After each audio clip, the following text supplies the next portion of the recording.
लास्टला आला तेव्हा तुझी हाईट किती होती बा? 146. ओके. आता याच्यामध्ये फोटो आहे त्याचा 146. त्याच्यानंतर 47, 48, 49. तुम्ही तिघा चौघ जण आहेसा. 3 सेंटीमीटर हाईट वाढल्या. एकच मिनिट इकडे. तुला हाईट वाढल्यासारखं वाटतंय? आता यांनी काय सांगितलं, तुम्ही काय सांगितलं, सायकल किती किलोमीटर चालवली? 12 जाताना 12 येताना 12 आणि फास्ट चालवलीस. वर्कआउट योगा सांगितल्या पद्धतीने घेत होतास? दोरी उडी खेळत. एवढ्या तुला हाईट का वाढवायचे? आर्मीत जाणार आहे. आतापासून याचं स्वप्न आर्मीत जायचं. ह्या वयात हाईट वाढवायला यायचं असेल. ओके. 3 सेंटीमीटर वाढली की नाही सांगा.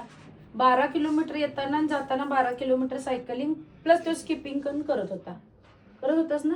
दोरी उड्या. आणि काय करत होतास? लटकणे. योगा पण केलास? त्याला वेळ कधी काढत होतास शाळेत? कितवीला आहेस तू? एक टाइम योगा करत. कितवीला आहेस? 9वीला. हाईट वाढवायचीच आहे. भरती व्हायचंच आहे. झेंडा हातात किंवा गुंडवून येणारच आहेस नक्की. चालतंय. All the best.